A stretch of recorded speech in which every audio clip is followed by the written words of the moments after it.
Et après, les cures, elles montent je dirais, par mois peut-être 1 000 euros. Donc il y a les coachs normaux, nous on appelle ça des chimistes. Ça apporte rien à part des muscles qui de toute façon on les perdra le jour où on arrêtera. Ok, Toutes les d'accord. semaines, j'allais chez une infirmière que je payais 10 euros pour qu'elle fasse mes injections. Bah, comme un mec en fait qui va faire ses piqûres.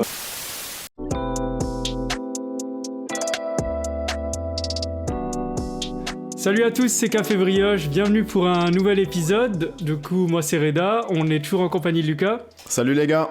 Et aujourd'hui, un nouveau café avec Alex Physique. Alex, comment ça va ? Salut, ça va très bien, merci. Ça.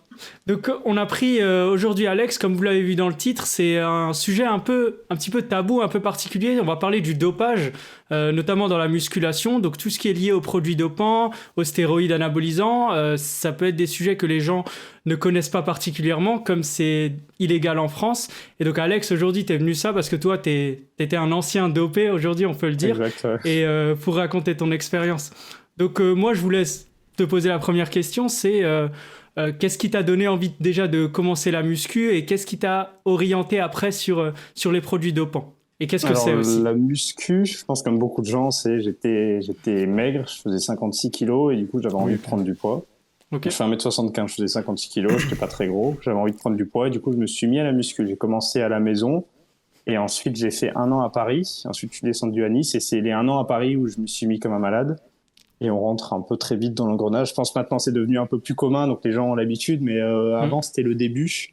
Donc on était encore un peu un animal quand on passait ses journées à la salle de muscu. Là maintenant il y a des salles partout et tout le monde y va. Mais donc du coup j'ai commencé comme ça. Ok, ça marche. Okay. Et justement, moi je voulais poser une question en rapport aussi avec ces produits-là. Est-ce que l'effet est instantané ? Par exemple, est-ce que tu as amélioré tes perfs à la salle directement ? Ça Est-ce que dépend des produits. Est-ce que tu as eu une meilleure récup aussi entre les séances ? En fait, il y en a énormément. Il y en a, je pense, des dizaines, voire peut-être des centaines. Et pas que dans le bodybuilding, dans plein de sports. Moi, j'ai commencé des produits, j'avais 19-20 ans.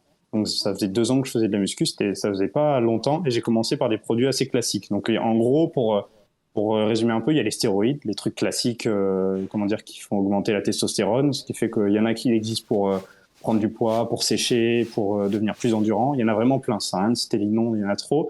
Et ensuite, il y a d'autres types de produits. Il y a les hormones de croissance, par exemple, et ou encore l'insuline, qui est utilisée chez les diabétiques et qui est beaucoup utilisée en muscu, parce qu'on paraît plus gros. Et suivant les produits, les effets sont plus ou moins rapides. Par exemple, pour le plus long, l'hormone de croissance, il va falloir attendre 3, 4, 5, 6 mois selon les personnes avant de voir des premiers effets, alors qu'il y en a d'autres, surtout les produits pour sécher, qui vont être en cachet, on en prend un et au bout de 3, 4, 5 jours, on commence à voir qu'on a moins de rétention d'eau, qu'on commence à être un peu plus sec. Donc ça dépend vraiment du type de produit. Okay. Moi, quand j'ai commencé, on va dire les cures classiques, parce que du coup, on fait des cures, c'est des cures qui durent 3, 4 mois. J'ai commencé par des trucs classiques et on attend 2-3 semaines avant de voir les premiers effets. Mais c'est pas magique. Okay. Ça reste pas magique non plus. Voilà, c'est ça. Faut le préciser que c'est pas, par exemple, une personne, comme tu dis, qui fait 60 kilos et qui fait, je sais pas, de la muscu 1 fois par semaine, elle va prendre des stéroïdes, elle va pas gonfler, comme les gens peuvent le penser. Ça va même rien changer du tout. Parce qu'en fait, quelqu'un qui prend des stéroïdes sans s'entraîner, il va rien se passer. Son physique va pas bouger. Il va peut-être gagner 1 kilo de muscle parce que dans sa vie de tous les jours, il fait un peu de, je sais pas, il utilise son physique, mais sinon ça changera pas. Il faut de base quand même s'entraîner un minimum et manger assez, on va dire. Il n'y a pas besoin d'avoir de diète. Il suffit juste de manger assez et on va commencer à prendre. En fait, les stéroïdes, ça permet pas de prendre 10 kilos en une semaine. Ça permet simplement d'exploser son potentiel naturel. C'est-à-dire qu'on va dire, quelqu'un qui fait 1m75, on a tendance à dire, il peut faire 75 kilos propres, secs, et c'est sa limite naturelle. Avec les stéroïdes, il n'y a plus de limite. C'est-à-dire qu'il va pouvoir faire 85, 90, 100, 110. Et plus il va faire de cures, plus il va prendre des stéroïdes, plus il va manger, plus il va s'entraîner, plus il va grossir au cours du temps. Et moi, par exemple... Ouais. Vas-y. Non, vas-y, je te laisse. Non, c'était pour finir. Moi, par exemple, j'ai commencé à 56. Quand j'ai pris les stéroïdes, je devais peser 75. Donc, j'avais déjà gagné quand même 20 kilos naturellement. Et 75-80. Et ensuite, j'ai atteint 100 kilos en 2-3 ans. Donc, ça veut dire que même en prenant des stéroïdes de façon intelligente, régulière et tout, j'ai pas pris 20 kilos en 6 mois. C'est quand même un peu long. Ouais, c'est souvent ce que pense l'opinion publique. On pense que voilà, justement, en prenant ces produits, on va devenir massif en l'espace de 2-3 semaines. Mais ouais, c'est vrai, c'est vraiment pas ça au Après, final. c'est possible d'accélérer le processus, dans 6 mois, prendre 15-20 kilos. Donc, ce sera pas forcément des bons kilos. On va prendre du muscle, un peu du gras. Mais plus on prend des stéroïdes, plus on va prendre de poids. Mais du coup, plus on prend des stéroïdes, plus c'est dangereux. Donc, quelqu'un qui va gagner 20 kilos en 6 mois, en général, il perd plus de la moitié dès qu'il arrête. Et il a problème au cœur, problème au foie, des problèmes partout, quoi. Ouais, on en parlera après. Mais ouais, et justement, comment tu arrives à définir justement ces cycles de cure c'est espacé d'une certaine période ou comment est-ce que tu es suivi aussi par un coach qui va définir un programme, justement Normalement, tu es censé être suivi par un coach. En fait, on appelle ça, donc il y a les coachs normaux, nous on appelle ça les chimistes. C'est-à-dire que coach, okay. Ton coach, en fait, parce que, comme je dis au début, il existe mais des dizaines de stéroïdes, les plus classiques, ils sont connus, il y en a 3, 4, 5 noms qui reviennent toujours dans les salles, mais il y en a des dizaines, et donc il faut forcément un mec qui s'y connaît, on appelle ça un chimiste. Moi, mes coachs que j'ai eu, à la fin, ils me servaient à rien pour la diète ou pour le training, ça je savais le faire, c'était mon chimiste. Il me dit, tu vas prendre tant de quantité de ça, tant de quantité de ça, et si vous voulez, je vous donnerai une image des cures que je prenais, parce que je pense que les produits, les gens ne connaîtront pas, mais pour voir un peu la liste que c'était, et chaque semaine, je suis curieux, il met un dosage à prendre, le produit à prendre, et chaque semaine, je prends mon truc et je fais ça. Après, c'est possible de le faire seul, mais en fait, c'est un peu comme la médecine, c'est-à-dire qu'on peut se soigner seul, mais on va se soigner mal. Donc, ou alors, au bout d'un certain temps, on aura l'habitude et on commencera à comprendre. Les stéros, c'est pareil, on peut tester seul, mais on le fera mal, on le prendra mal, et ensuite, on va commencer à bien comprendre. Je finis juste que ce soit clair, en fait, personne n'est expert dans les stéros. Même le coach qui a coaché des dizaines et des dizaines de mecs, il n'a pas fait de médecine, il n'a pas fait d'analyse sur les produits, il ne travaille pas en laboratoire, donc c'est juste l'expérience qu'il a eue sur les gens à qui il a donné des choses, comment ils ont répondu, comment ils ont évolué. Donc, au final, personne ne s'y connaît vraiment, c'est juste l'expérience qui va jouer. Ok, donc tu as aussi cette indépendance de jauger, aussi de faire ton propre programme au fur et à mesure des mois, par rapport à la réaction de ton corps, je pense. C'est ça, après exactement. Puis vu que tout le monde est différent, en fait, souvent ce qui se passe maintenant dans les salles, parce que je pense qu'on en parlera un petit peu après, mais le phénomène c'est décuplé à un truc de malade, mais on a tendance à copier les cures des autres, parce que tel pote ou tel mec a sorti sa cure, ça marche bien, on teste. Ça marche pas du tout comme ça. C'est un peu comme les médicaments. Un mec qui va prendre un petit Doliprane, il a mal à la tête, ça enlève, alors que l'autre, il va en prendre un, ça va rien lui faire. C'est la même chose, et on sait pas comment on réagit. Et du coup...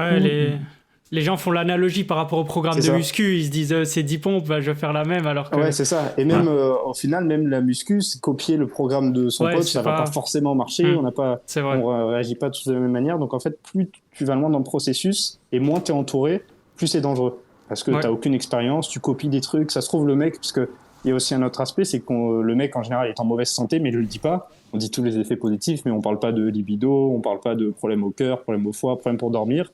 Donc toi, tu vois que le positif, mais à côté, il a peut-être 1000 effets négatifs, et toi, tu les sauras seulement une fois que tu es dans ta cure. C'est-à-dire sur les 4 mois, au bout de 2 mois, tu vas commencer à avoir des mauvais effets, mais en fait, c'est trop tard. Parce que le mec a déjà, à ce moment-là, lui, il a déjà plein de problèmes, et tu vas avoir les mêmes problèmes après. Oui, juste le truc, c'est que t'as pas toujours les effets positifs que le mec a eu, par contre, t'auras toujours tous les effets négatifs. D'accord, ok. Ça, c'est... Quand c'est des trucs hardcore et que c'est, par exemple, l'acné, tout le monde l'a pas. Si tu prends les stéroïdes pendant longtemps, ton cœur, il va forcément grossir. Si tu prends, beaucoup de cachets, t'auras forcément des problèmes au foie. Donc ça dépend des gens, c'est plus ou moins grave, mais t'auras forcément des trucs. Ok. Moi, je voulais juste faire une parenthèse dans ce podcast. Peut-être qu'il y a des gens qui confondent, mais les stéroïdes anabolisants, ça n'a rien à voir avec les protéines en poudre. Voilà. Ça, faut bien le préciser. C'est des produits qui sont illégaux. Et moi, j'avais une question parce que tu parles du coup de cure. Donc, c'est des cures, comme tu as dit, ça peut être 3 semaines, 3 mois. Enfin, ça dépend la cure. En général, normalement, il faut un minimum de quelques mois pour que les produits fassent bien effet et que ta masse, elle dure. Donc, on va dire 2-3 mois minimum. D'accord. Est-ce que les cures, parce que nous, on a l'image, tu sais, un peu, les gens qui ne s'y connaissent pas, du gars qui se pique aux fesses, etc. Est-ce que les stéroïdes, parce que j'ai vu que ça pouvait se prendre par voie orale, ça pouvait se prendre par seringue, c'est quoi? Est-ce que c'est dangereux? Est-ce qu'il y a des effets particuliers? C'est quoi le plus dangereux entre les oraux, la voie orale et la seringue? Et c'est quoi l'effet, tu vois? Parce que toi, tu as dû le faire. Dangereux, ouais. C'est quoi l'effet? Tu te sens pas comme un... Il n'y a pas d'échappatoire. Ouais. Non, exactement, ouais. En fait, je rebondis juste sur ce que tu as dit au début. Évidemment, c'est complètement illégal pour différencier un stéroïde d'un complément. Si c'est illégal, c'est un stéroïde. Si c'est légal, c'est un complément. La protéine, les BCA, la créatine. Enfin, la créatine, ça a été pendant longtemps le truc où on parlait de stéroïdes. C'est pas du tout un stéroïde, c'est légal, c'est vendu partout, il n'y a pas de souci. Dès que c'est illégal, même si c'est un petit stéroïde en comprimé, si vous pouvez pas l'acheter en pharmacie ou nulle part, c'est que c'est un stéroïde. C'est-à-dire que c'est illégal. Et ensuite, comme tu l'as bien dit, il y a oral et il y a seringue. Alors, c'est hyper contre-intuitif parce que les moins dangereux sont les seringues. Parce que les seringues, tu les injectes en intramusculaire, ça va dans le muscle, point. Les oraux, avant d'aller dans le muscle, ça passe par ton système digestif, par ton foie, c'est traité et tout. Et donc là, tu vas abîmer en fait tout ton système où ça va passer. Donc en général, tu as ton foie, tu as tes reins, et ensuite tu auras les effets du stéroïde. Donc c'est toujours mieux de se piquer. C'est bizarre, mais c'est un peu comme les vaccins. C'est plutôt que d'avaler un comprimé pour le vaccin, c'est pas pour rien qu'on injecte avec une seringue. Les stérols, c'est pareil. Et c'est quoi ta sensation la première fois que tu t'es piqué? Tu t'es pas senti comme un peu un crack? La première fois, c'est pas moi qui l'ai faite, c'est une infirmière qui me l'a faite. Ah ouais. Toutes les semaines, j'allais chez une infirmière que je payais 10 € pour qu'elle fasse mes injections. Comme un mec en fait qui va faire ses piqûres. Je sais pas, parce qu'il a des médicaments à prendre, je payais mes piqûres comme ça. Parce que j'avais pas les couilles de le faire, simplement. Et parce que aussi, il y a quand même. Bon, déjà, j'avais peur, mais aussi l'aspect, je voulais apprendre. Parce qu'après, je me suis dit, je vais le faire moi-même. Je voulais, pendant un petit temps, qu'elle me montre comment on fait, qu'elle m'explique et tout. Et donc après, le risque zéro n'existe pas, mais j'avais beaucoup moins de risques de mal piquer, d'avoir une bulle d'air, d'avoir du sang qui remonte dans la seringue. Du coup, toute la première, c'est elle qui m'a faite. J'ai testé, parce qu'on peut l'injecter. En fait, on peut l'injecter un peu partout. Tu peux même l'injecter dans ton pec si ça t'amuse. Bon, c'est pas hyper malin, mais tu pourrais. Mais c'est les fesses, parce que c'est là où il y a tu risques moins de toucher de vaisseaux ou de nerfs. En fait, pour que les gens comprennent, parce que c'est marrant, tu découpes ta fesse comme ça, tu fais tu mets 4 carrés, c'est le carré le plus à l'extérieur, en haut, où il faut piquer. En gros, c'est comme ça qu'on t'apprend. Sur l'épaule, pareil, on te dit tu fais un triangle, tu piques au milieu du triangle, et ensuite il y a la cuisse. Moi, j'ai testé fesses, épaules et cuisses, et la seule fois où j'ai testé la cuisse, j'ai fait un abcès.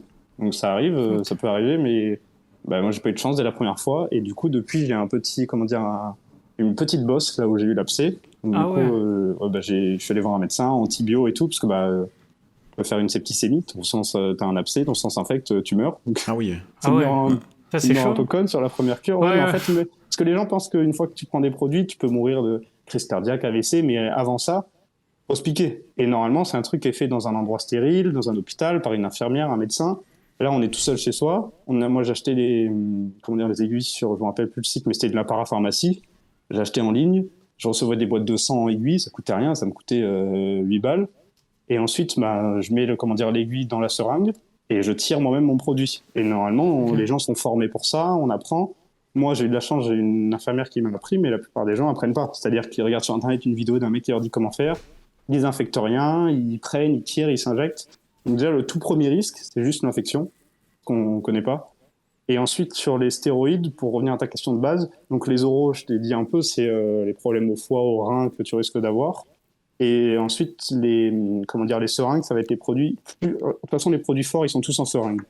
Plus tu vas prendre un produit qui va te faire des effets positifs, plus tu vas avoir d'effets négatifs. Donc, par exemple, un produit de base qui va te faire gagner 2-3 kilos de muscle et devenir un peu sec, tu risques d'avoir peut-être un peu d'acné, d'avoir une légère perte de libido, enfin un peu de ta testostérone qui baisse, et voilà.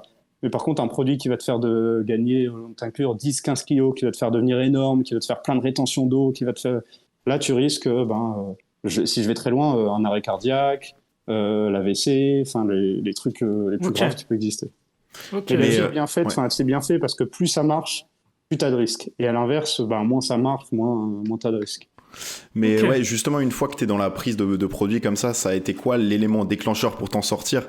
Parce que en général, quand tu es dans ce domaine-là, quand tu es entouré de chimistes et d'autres, on va dire d'autres gars dans ta salle qui prennent aussi des produits dans le domaine, comment tu arrives à t'en sortir de ça en fait? Parce que ça paraît normal au bout d'un moment, je pense, vu ton cercle et de connaissances. Ça paraît normal. Déjà, je fais une petite parenthèse, c'est que pour moi, il y a une différence entre la musculation et le bodybuilding. Quand la musculation, c'est quelqu'un qui va en salle, qui n'a pas forcément de diète, pas forcément de programme, qui va juste s'entraîner de temps en temps et fait de la musculation. Bodybuilding, c'est 24-24, c'est-à-dire qu'on a des entraînements très carrés, très précis, la diète très précise, on mange quasiment tous les jours la même chose. Et du coup, quand tu commences à faire du bodybuilding, que tu prends des produits, tu es entouré que de bodybuilders. Donc, tu es entouré que de gens qui ne vivent que de ça et qui sont tous plus gros les uns que les autres. Voilà. Donc, effectivement, tu vois que ça. Et tu as l'impression que du coup, que tu es maigre parce que tous tes potes sont plus gros que toi. Et donc, tu prends, tu continues, tu prends, tu grossis. Et pour en sortir, je pense que ça dépend des gens. Moi, j'en suis sorti parce que j'ai fait ma première compétition dans 2 catégories différentes. Et je parlais beaucoup avec tous les mecs qui étaient là-bas. Il y avait plein de Français. C'était au Portugal. Il y avait du monde de partout, mais il y avait un bon quart des participants qui étaient français. Et en parlant avec eux, moi, j'étais de loin le plus fin. Et ils étaient tous plus gros que moi. Et en parlant un peu avec eux de ce qu'ils prenaient tous 2, 3 fois, 4 fois plus de doses que moi. Ils faisaient ça depuis bon nombre d'années. Ils étaient tous encore amateurs. On essayait tous de devenir pro. Et déjà, ce que je prenais était tellement énorme que je me suis dit, je vais pas faire plus. Je commençais déjà à avoir quelques problèmes libido, je dormais pas bien et tout. Enfin, c'était des problèmes encore légers, mais rien que ça commençait à me gêner. Donc du coup, je me suis dit, pour ma santé, c'est pas une bonne idée. Et puis ensuite, il y avait quand même le côté, finance. On gagne pas sa vie quand on devient bodybuilder pro. On gagne sa vie quand on devient influenceur. Et donc, ça servait à rien de faire ça. Moi, j'ai commencé parce que je voulais devenir bodybuilder pro. Je voulais percer là-dedans. Je voulais réussir. Et dès que je me suis rendu compte que j'étais très loin de le faire parce que mes doses n'étaient pas assez grosses, que de toute façon, je gagnerais pas ma vie avec, j'ai commencé petit à petit à sortir de là. Et il y a quand même eu une grosse partie, mais qui s'est fait pendant toutes les années où j'ai pris les stéros, pendant 4-5 ans, c'est que j'avais gagné confiance en moi. Et pas que à cause des stéros, je me sentais mieux dans ma peau et tout. Et c'est ça aussi qui m'a fait arrêter. Parce que la plupart des gens maintenant qui prennent des stéros, c'est uniquement de la confiance en soi. Ils veulent pas faire de compète, ils s'en foutent, ils veulent pas peser 110 kilos. Ouais, c'est juste le physique, quoi. C'est ça. Pour mieux se sentir au final. Hyper commun. Ouais, c'est ça. Vu que maintenant dans les salles, il y aura dans les salles avant moi quand j'ai commencé, il y a encore, c'était quand j'étais en, je sais pas, 2016 peut-être. C'était il y a pas si longtemps, mais c'était pas hyper commun. Fallait trouver le mec qui connaissait les stéros, fallait aller voir le plus gros de la salle qui avait ses contacts. Maintenant, quasiment la moitié des mecs qui ont l'habitude d'aller à la salle, soit en prennent, soit connaissent quelqu'un qui en prenne. C'est devenu, enfin, moi je trouve ça horrible, parce que c'est comme si on peut trouver de la coke partout, tous ceux qui en prennent, ils vont se dire, enfin, qui en prennent pas, ils vont se dire, tout le monde en prend, on en trouve partout, c'est pas si grave. Avec les stéros, c'est un peu devenu comme ça, on en trouve un peu partout. Donc, du coup, on se dit, c'est pas si grave. Les gens ont l'impression que c'est la norme en fait d'être énorme comme ça, alors qu'ils n'ont plus la réalité. Tu prends 95% des gens, tu vas 3 mois à la salle, t'as un meilleur physique qu'eux, tu vois. Ah oui, non mais c'est exactement ça. Et la plupart des gens qui prennent des stéros en salle, on dirait qu'ils en prennent pas d'ailleurs. Donc parce qu'ils s'entraînent pas correctement derrière. Enfin, ils pensent que c'est magique ou choses comme ça. C'est ça. Puis il faut quand même une base où il faut d'abord savoir s'entraîner, avoir une diète et tout, et après commencer à prendre des stéros. Donc je pense que maintenant c'est beaucoup plus difficile d'en sortir parce que c'est beaucoup plus commun. Donc puisque tout le monde en prend, tous nos potes en prennent, on va en prendre, c'est pas si grave, j'ai pas de gros problèmes. De toute façon, personne en plus parle de ces problèmes, donc on a l'impression que quand on en a, c'est ça, quand on en a, on dit c'est pas normal, je suis une exception, c'est pas très grave et tout. Donc, et c'est aussi sensible de parler par exemple d'un problème de libido ou de choses comme ça à ses collègues. C'est le problème le plus classique, parce que les autres problèmes qui sont plus graves, au cœur, au cerveau, au foie, au rein, enfin tout ça, ça touche même, ça y est, mais ça reste rare. C'est-à-dire on a quand même très très très très peu de chances de mourir d'un AVC, ou en tout cas sur les premières cures ou quand on commence. Ça fait 30 ans qu'on le fait évidemment. Mais le problème le plus commun et que tout le monde a, c'est le problème de libido. Parce que pour schématiser, en gros, notre testo, on va dire qu'elle est à 10. Et quand on prend des stéros, elle monte à 100.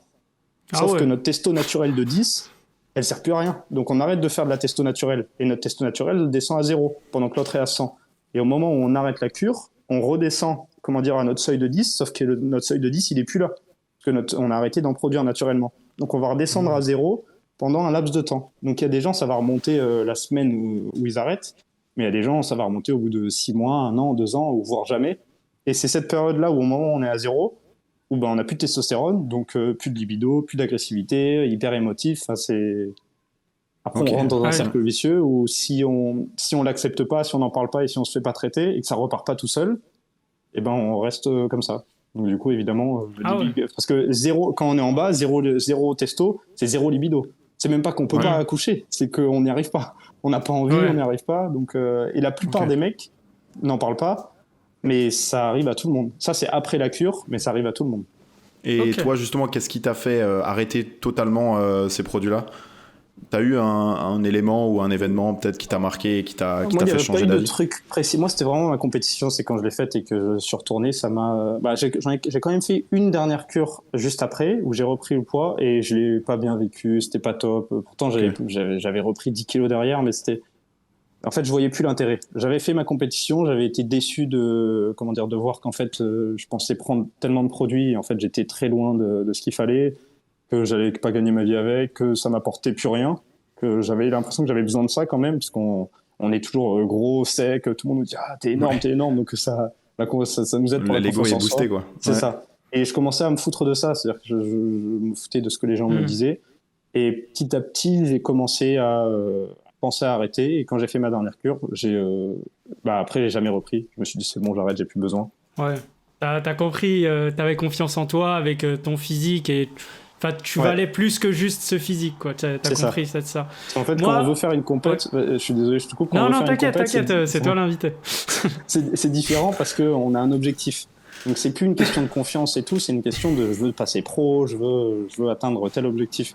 Mais quand il n'y a pas de compète derrière, c'est uniquement de la confiance en soi. Parce que quand tu poses la question à quelqu'un qui n'a pas d'envie de faire de compétition ou de sport en particulier, d'aller dans le professionnel, et que tu lui dis pourquoi tu prends des produits, il va te dire parce que je veux être gros. Mais pourquoi tu veux être gros? Enfin, ça t'apporte rien, ça t'apportera pas plus d'argent, pas plus de filles, parce que contrairement à ce que les gens croient, plus t'es musclé, moins t'attires les filles, parce qu'elles aiment de moins en moins, ou alors t'attires des filles très particulières. Donc ça t'apporte rien. Donc c'est juste une question de confiance en soi. Et au moment où ce déclic qui se passe, où tu dis mais en fait j'ai pas besoin de ça, je me sens très bien dans mon corps, c'est bon, et ben t'arrêtes. Moi j'ai eu ce déclic avec la compétition et après avec la confiance en soi. Mais la plupart des gens, c'est juste une question de confiance en soi. Ok. Ouais, c'est la base de ce que pourquoi les gens veulent commencer. Et moi, j'avais juste une question, c'était par rapport à l'argent.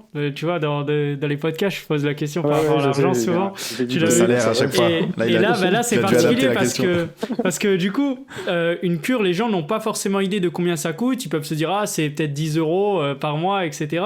Moi, je voulais savoir, parce que nous, on s'est renseigné, combien ça te coûtait, par exemple, une cure, comme tu as dit, de 2-3 mois. Vous avez fait quoi? Je suis curieux de voir les chiffres que vous avez trouvés.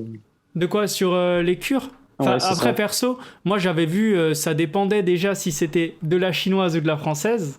Ça, c'est d'après... maintenant, il y en a beaucoup plus. Hein. T'as chinoise, française, pays de l'Est, t'en as même de partout. J'avais regardé, donc ça commençait à 500 et ça pouvait aller jusqu'à 1500. Est-ce que c'est juste? En fait, déjà, ça va dépendre du nombre de produits que tu as dedans et si tu prends de l'hormone de croissance. L'hormone de croissance te fera de toute façon exploser ton budget. Pour un ordre d'idée, ça se compte en unités. Moi, je prenais 5 unités, c'est une dose normale par jour. Et donc, avec 5 unités par jour, dans une seringue, tu en as à peu près 100, ça me coûtait 300 € par mois. Donc, juste pour l'hormone de croissance. Et ça, c'est à l'année. C'est-à-dire que l'hormone de croissance, c'est pas une cure. Ça se fait à l'année, ça se fait tout le temps. Donc, rien que ça te fait 300 € par mois. Et après, les cures, elles peuvent monter... par mois, moi j'étais à peu près à, je dirais par mois, peut-être 1000 € par mois de produits, mais du coup c'est pas 1000 € toute l'année, ça durait pendant par exemple 3 mois, c'est les plus grosses cures, hein, je te parle. Bien sûr, 1000 € par mois, donc pendant 3 mois, donc ça faisait 3000 € sur une cure. Après, en cure les plus petites, c'est beaucoup moins, ça te fait du 200-300 € par mois. Ça reste énorme. Reste un budget. Sachant qu'en plus, t'as la bouffe, parce que les gens ne savent pas. Tu mangeais combien de fois par jour et combien ça te coûtait aussi par mois la nourriture? Je mangeais 7 fois par jour, donc ça me coûtait un petit billet. Je mangeais 7 fois par jour. Puis, en fait, il y a aussi des compléments, parce que rien que la bouffe, ça devait coûter, je sais pas, 1000 € par mois. Les compléments, c'était du 200 ou 300 € par mois. Donc, si la cure était normale et que ça faisait du 300 € par mois, rien que ça te fait déjà 1500 € juste pour ton maintien, juste parce que tu bouffes, juste parce que tu prends tes compléments et juste parce que tu fais ta cure. Donc sans rien à côté. Sans payer le loyer, les sorties, les trucs. C'est vraiment donc une vocation tu devais être privé, quoi. Ouais, c'est ça. Mais étrangement, contrairement à ce qu'on peut penser, c'est pas du tout, parce qu'il y avait un truc qui disait le bodybuilding, c'est c'est un sport de pauvres mais réservé aux riches, parce que tout coûte cher. Mais bizarrement, quand il est question de produits et qu'on est addict à ça, même si on gagne rien du tout, on trouvera moyen d'avoir des produits. On mettra de côté, on vendra n'importe quoi, on trouvera des produits pas chers. Donc c'est plus tellement une question d'argent, parce que maintenant il y aura toujours pour tout le monde. Typiquement l'hormone de croissance, là pour le coup la chinoise est vraiment pas chère. Ça doit être du 100, 150 euros par mois, et de la bonne qualité, c'est du 300, 350 euros par mois. Donc, t'en as pour tout budget. Bon, après, tu t'injectes un peu n'importe quoi, mais... Ok. Et toi, de ton côté, énorme. est-ce que, moi, ma question c'était, est-ce que tu aurais, par exemple, des conseils à donner aux jeunes, qui sont pas contents de leur physique, à cause, de l'influence des réseaux sociaux aussi, quand tu vois des gars énormes, t'es là, tu regardes ton physique, tu le compares forcément indirectement. Tu complexes. Et je pense que c'est un poison actuellement. T'es jamais vraiment satisfait de ton corps, tu vois, et t'as envie de passer à la vitesse supérieure, forcément, dans certains cas. En prenant des produits dopants. Donc, qu'est-ce que tu dirais à ces personnes-là, justement, pour éviter de passer à l'acte ou des choses comme ça? Déjà, je pense qu'on le sait tous, ça, c'est faux, c'est complètement faux. C'est-à-dire que même les mecs qui font 110 kilos, ils retoucheront leurs photos. Donc, de toute façon, tout le monde le fera, tout le monde paraîtra plus gros. Mais il y a surtout le truc pour moi, ça vaut pas le coup parce que c'est qu'une question de bénéfice-risque. 99,9% des gens qui vont vouloir prendre des produits vont pas vouloir faire de compétition. Donc on enlève les compétiteurs et tout parce que ça restera dans la tête. Mais pour tous les autres gens, ça apporte rien à part des problèmes. Plus on va le faire longtemps, plus on va avoir des problèmes. C'est-à-dire qu'au début, ça va être des petits boutons et de la libido qui a du mal à repartir. Sauf qu'au bout de 3 ans, 4 ans, 5 ans, 10 ans, la libido, elle repart plus du tout. On a des problèmes au foie, on a des problèmes au cœur. En général, si la plupart des gens, ça joue beaucoup sur les humeurs. Donc, du coup, on a tendance à s'éloigner, à s'isoler, à rejeter les gens qui sont autour de nous. Donc, on détruit un peu nos relations amoureuses, on détruit nos relations un peu amicales. Donc, ça apporte rien à part des muscles qui, de toute façon, on les perdra le jour où on arrêtera. Donc, ça sert absolument à rien. Ouais, ça donne pas envie. Dans cette perspective-là, ça donne pas envie. Ouais. En fait, c'est bien pendant que t'es dans ta cure ou pendant que t'es gros ou pendant que t'es musclé. Et encore, il n'y a pas besoin de ça pour être musclé. La plupart des gens qui sont musclés et qui n'ont pas des physiques qui font 110 kilos, qui sont musclés, secs, et ils ne prennent pas de produits. Il n'y a pas besoin de ça. C'est juste que quand on a l'habitude d'aller tous les jours en salle de sport, on voit des mecs énormes et on a envie de leur ressembler. Mais pour moi, le bénéfice-risque ne vaut pas du tout le coup. C'est un peu comme le dilemme où on te dit on te donne 1 milliard et tu vis seulement 3 ans et après tu meurs. C'est un peu comme ça. C'est-à-dire que si on te dit tu prends des stéroïdes et tu auras tout le monde à tes pieds, tu gagneras énormément d'argent et tout, je peux comprendre, puisque le bénéfice peut-être que des gens vont jamais atteindre ça et du coup ils se disent ça vaut le coup, mais là c'est-à-dire qu'il n'y a même pas ça. À part se regarder dans la glace et être musclé, il n'y aura rien d'autre. Il n'y aura pas d'argent, les gens ne vont pas plus nous aimer. Et toi, tu as pu justement récupérer ton physique d'antan, on va dire, sous produit ou ça, non, c'est impossible. Ça a pris plus de temps? Ouais, ok. Non, c'est impossible, parce qu'en fait, je suis passé de 56 au plus haut, j'étais à 97. Et quand j'étais sec, je devais faire 85-90. Et là, physique de forme, je dois être à 80 kilos, ni sec, ni gras, normal. Ouais. Mais t'es satisfait? T'es satisfait de ton physique aujourd'hui? Parce que c'est essentiel. Ouais, c'est ça. En fait, moi, je me suffis, ça me plaît, mais je reviens à ce que je disais, c'est qu'une question de confiance en soi. C'est-à-dire que moi, je me plais comme ça. Je sais que si je prends du gras ou que je perds un peu de poids, je vais moins me plaire, je vais moins avoir confiance en moi, donc je vais vouloir redevenir comme ça. Mais à l'inverse, y a des mecs qui font 110 kilos et qui se plaisent pas, qui se détestent et tout. Donc ça, en fait, ça veut rien dire. C'est pas parce qu'on aura plus de muscles qu'on va se sentir mieux. Et parce que maintenant, il y a des filles qui en prennent un peu, on va les mettre un peu de côté, mais la plupart des gens qui en prennent, ça reste des mecs. En salle, 99%, c'est des mecs. Et ils le font soit parce qu'ils ont un manque de confiance ou parce qu'ils pensent que ça va plaire aux meufs. Ça plaît pas du tout aux meufs. Dire à une meuf, je prends une aiguille, je me pique le cul avec, ça en attire pas beaucoup. Ouais, je te jure. Parce qu'il y a tout un lifestyle autour, donc. Exactement. On va faire un sondage sur Café Brioche là pour voir. Exact. Parce que lui dire, je mange 7 fois par jour, je dors 8 heures toutes les nuits, faut que je loupe aucun entraînement, je peux pas partir en week-end parce que je sais pas, il faut mes Tupperware et tout. Ça fait rêver personne. Et en plus de ça, plus on devient énorme, moins ça plaît. En fait, les filles aiment les mecs, on le sait tous, qu'on les mecs, qu'on les physiques un peu secs, athlétiques, qui est un peu beau gosse. Parce que quand on fait 90, 100 kilos pour 1m75, on n'est plus très beau gosse, on rentre plus dans des costumes, on est beau musculairement, mais on ressemble plus à rien, quoi, quand on s'habille. Et moi j'aimerais parler parce que tu dis 1m75, 95 kg, tu vois, c'est énorme, mais le terme gonflette, tu vois, il est utilisé par beaucoup de gens, il se pique, c'est de la gonflette. Est-ce que c'est vraiment de la gonflette? C'est du vrai muscle, non? Non, c'est impossible, parce qu'en fait, le muscle reste du muscle, ça existe pas, la gonflette. Ça existe pas, non, ça existe pas. On est d'accord. En fait, on pourrait parler de gonflette pour un mec qui est énorme et qui soulève pas des gros poids, parce qu'il fait pas l'effort de le faire et tout, mais c'est pas du faux muscle, ça n'existe pas. Ça n'existe pas, ok. Ça n'existe pas, il n'y a pas de faux muscle. On peut pas mettre une pompe à vélo et ça marche pas. Il y en a qui s'injectent du Synthol, je sais pas si t'as entendu parler de ce produit là, mais c'est catastrophique. Je me demande pourquoi ils font ça, les mecs. C'est surtout dans les pays un peu plus sous-développés où en fait ils n'ont pas accès aux stéroïdes normaux et du coup c'est juste de l'huile. Le Synthol, en gros, c'est de l'huile qui s'injecte dans les muscles. Bon, c'est dramatique parce que ça crée énormément de problèmes. Mais il y a pour le coup, genre en France, aux États-Unis, il y a pas ça. Heureusement, là c'est particulier. Là pour le coup, c'est vraiment de la gonflette parce que ça sert à rien, il n'y a rien de plus avec. C'est énorme. Moi, j'ai fait le tour, Lucas, des questions. Je sais pas si toi t'en avais encore. Moi c'est bon. On a une belle vision un peu des produits dopants et tout ça. J'ai vraiment plus envie d'en prendre. Enfin, j'ai jamais eu envie, mais là c'est mort. Non. Ouais, franchement, c'est super intéressant. Je suis juste sur un truc, ce qui est étonnant, et je pense vous pouvez le faire, ou même tous ceux qui écoutent, qui vont en salle de sport, si vous demandez à un mec même pas énorme qui est musclé, si vous trouvez des produits, s'il en prend et tout, 99% du temps maintenant, il saura où il en prendra. À la différence, en fait, on pense que c'est tabou, et ça ne l'est pas du tout. Ça l'est quand on n'est pas dans la salle, mais dès qu'on est dans une salle de sport, on se rend compte que c'est pas du tout tabou. Enfin, en tout cas, ça ne l'est plus du tout. Bon, c'est un peu triste, mais c'est la réalité. C'est plus du tout tabou. Tout le monde en prend, on peut en trouver partout, et encore plus les cachets, parce qu'en fait, on dirait que c'est rien, comme un complément, ou on dirait un Smarties. En plus, c'est de couleurs, il y a plein de couleurs. On prend un cachet, on prend 3-4 kilos de muscle, on a l'impression que c'est magique. Donc, c'est plus si tabou que ça. Ok. Mais en tout cas, c'est hyper intéressant, tu vois, parce que on sait qu'il y a quelques chaînes YouTube qui en parlent. Toi, tu as une chaîne YouTube, d'ailleurs, t'en avais fait une vidéo. Alex Physique, Il y a The Rob aujourd'hui qui fait pas mal d'interviews sur ce thème-là, donc c'est là où on t'a découvert. Petite dédicace à lui, d'ailleurs, on te vole les invités. Et ce qui est marrant sur sa chaîne, c'est qu'il y a de tout. Il y a des mecs qui en parlent et qui disent que c'est pas bien, et à l'inverse, t'en as qui sont dedans. Et qui adorent trouver justement des trucs comme ça et qui disent qu'ils adorent et tout, mais ils sont quand même conscients des effets négatifs qu'il y a derrière.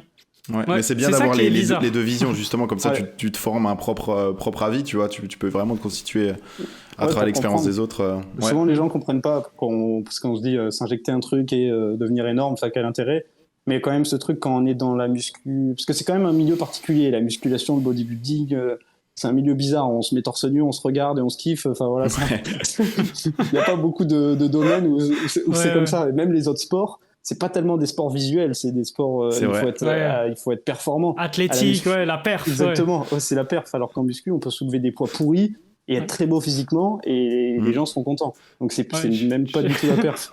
T'as la petite lumière en haut qui reflète un peu, t'es content. Ah oui, les lumières Basic Fit, elles sont non, mais en fait c'est exactement ça, c'est juste le paraître. C'est l'apparence en fait. C'est pour ça que les gens aiment prendre des produits. C'est qu'on se sent mieux, c'est plus facile, parce qu'il y a aussi le côté dont j'ai pas parlé, il y a quand même un gros côté mental. Quand la testostérone elle est boostée, ça fait pas qu'on n'a pas juste plus de muscles, on se sent bien mentalement. On dort bien, on se sent bien, on a confiance en soi, on est souvent content, on peut être agressif, mais en fait, on a l'impression de se sentir toujours à fond.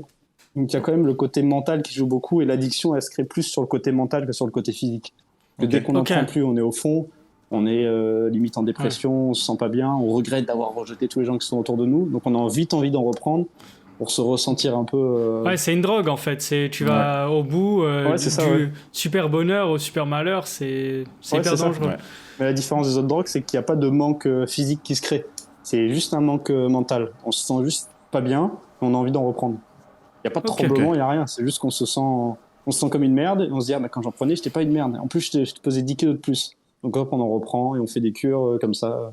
L'addiction commence, ok, mais merci en tout cas pour ta participation, c'était super cool, comme disait Reda, on a appris plein sur le sujet, plein de trucs sur le sujet, donc c'est top. C'est ça, et c'est ça qu'on voulait montrer aussi à nos auditeurs, un sujet qui peut être tabou, on voulait vraiment montrer une personne qui était transparente, que ce soit sur l'argent, que ce soit sur les effets négatifs. C'est pas facile aussi de parler de ça quand tu l'as vécu, maintenant t'es mieux, donc tu t'en sens capable, mais je pense qu'il y a beaucoup de personnes, même s'ils l'ont fait, ils se sentiraient pas capables de le dire aujourd'hui, tu vois, peut-être par honte, ou peut-être le physique qu'ils n'avaient pas, malgré tous les effets négatifs, comme tu l'as dit. Donc c'est hyper intéressant. Je pense que notre public n'est peut-être pas habitué, tu vois, à des personnes, qui... Tout le monde ne fait pas de la muscu, tout le monde ne connaît pas ce monde des produits. Donc nous, on explore un peu tout. On voulait vous montrer aussi que ça existe. et que voilà, et que ça peut être dangereux. Donc on vous remercie d'avoir écouté l'épisode, on espère que vous avez appris beaucoup de choses. On vous souhaite une très belle semaine et à dans 2 semaines du coup, dimanche 11h. Ciao tout le monde. Salut. Ciao, merci.